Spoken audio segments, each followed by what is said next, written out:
Isel Guerra. Isel. Sí, hay varias noticias por revisar a esta hora, partiendo con la decisión que se ha adoptado por parte de la justicia francesa hace solo algunos momentos atrás contra el ex presidente galo Nicolás Sarkozy, que en un nuevo caso ha sido condenado definitivamente. Es un fallo del Tribunal de Casación, una especie de Corte Suprema nuestra, ¿no?, que ha rechazado un recurso presentado por su defensa en el caso Pygmalion por financiamiento de su campaña, una que perdió por lo demás el año 2012. Y aquí la sentencia, que se da a conocer hace solo algunos instantes atrás, señala lo siguiente: el candidato dio su consentimiento personal a sus trabajadores para que incurrieran gastos de campaña en su nombre, aún sabiendo que estos gastos llevarían a superar el límite legal. Lo que establece, ¿no?, la ley francesa es que no se puede superar, por cierto, los 22,5 millones de euros para los financiamientos de las campañas. Y en el caso de Nicolás Sarkozy se estableció durante todo este proceso judicial que se utilizó 43 millones de euros, todo esto bajo un esquema, un sistema de esconder precisamente los gastos que había hecho su equipo de campaña. Con esta decisión entonces Nicolás Sarkozy queda condenado definitivamente en el caso Pygmalion. Recordemos que en este proceso en rigor había sido condenado en febrero del 2024 por un tribunal de apelaciones de París. En ese momento se había determinado un año de cárcel, 6 meses más bien de ellos obligatorios tras las rejas, y se entiende que con esta condena entonces ese debería ser, por cierto, la sentencia que va a tener que cumplir el expresidente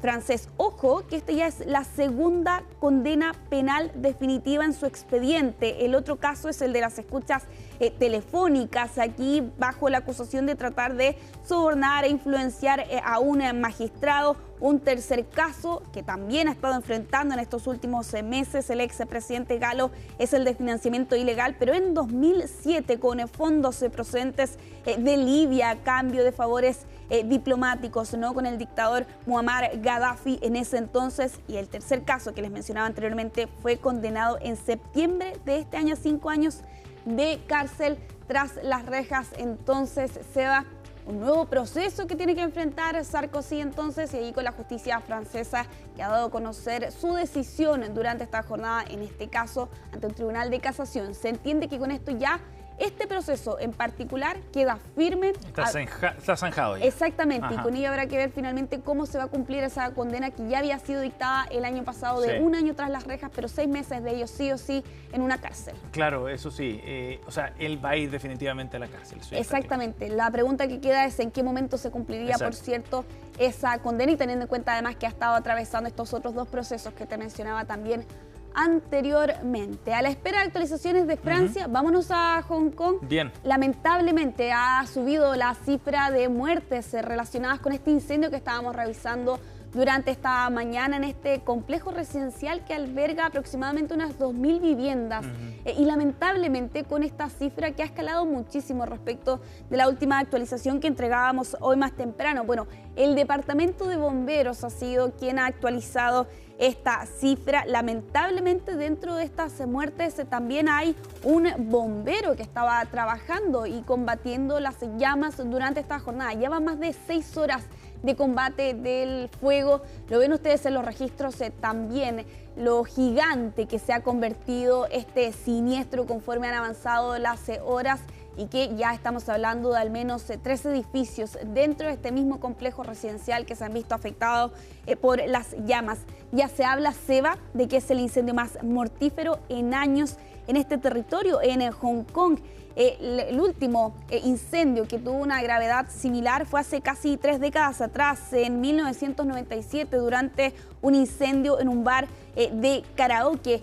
Lo cierto es que esta es la noticia, por cierto, que está marcando también en la pauta a nivel internacional, teniendo en cuenta que continúa el combate de las llamas. Yo te mencionaba ya más de 6 horas. Hay 700 bomberos dispuestos en este lugar. Esa imagen es en vivo a esta hora ya en Hong Kong. Claro, es que con 2.000 viviendas, como decías tú, Isel, una estructura gigantesca, la cantidad de gente que está en riesgo también importante, sin contar la infraestructura, por supuesto, y con la cantidad de personas que han muerto ya y con Sí. una cifra que puede seguir subiendo, evidentemente que la emergencia es gigantesca. Sí, estamos hablando de un siniestro cuya primera alarma se dio a eso de las 12 de la tarde con 50 minutos.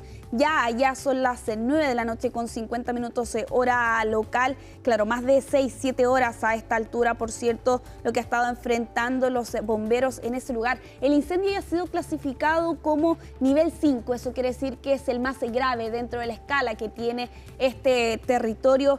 Hay relatos de que el humo se puede oler a 500 metros en los alrededores de este incendio y con la incertidumbre que hay respecto de personas que pudieran estar atrapadas. Más temprano les hablábamos respecto de algunas declaraciones que entregaban exautoridades que señalaban de 13 personas aparentemente dentro de estos inmuebles. Ahora las autoridades han desestimado, por cierto, esa declaración, pero de todas formas, hasta este momento no hay certeza respecto de qué originó este incendio. Hablábamos más temprano de estos andamios de bambú, que habrían sido una de las razones para entender cómo se propagó tan rápidamente, pero todavía, Seba, quedan dudas sobre qué originó finalmente este incendio, que lamentablemente ya deja 13 personas fallecidas.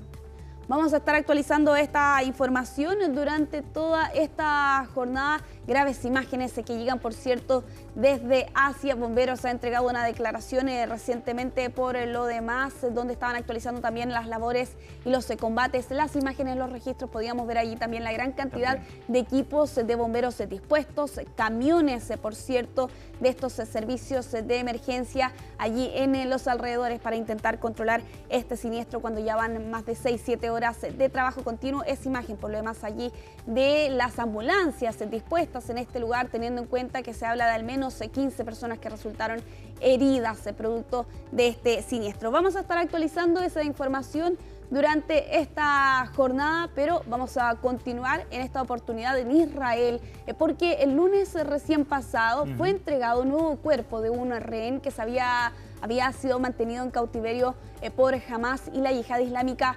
Palestina, y ahora Israel ha identificado precisamente a esa persona como Dror Or, que es un hombre, padre de 3 hijos, que fue asesinado durante el ataque del 7 de octubre del 2023 y que su cuerpo fue entregado recién esta semana como parte de los esfuerzos y del acuerdo que se alcanzó por el cese de las hostilidades. Y es el último de los rehenes que estaban. Quedan dos. Quedan dos rehenes. De hecho, lo que se conoce hasta este momento es que quedan Ran Gibli, de 24 años, y Susisak Rantalak, un tailandés de 43 años. ¿Que están en manos de Hamas todavía? Se entiende que están en manos de Hamas o de la Yihad Islámica Palestina hasta este momento, y que todavía no se ha informado de cuándo eventualmente podrían ser entregados.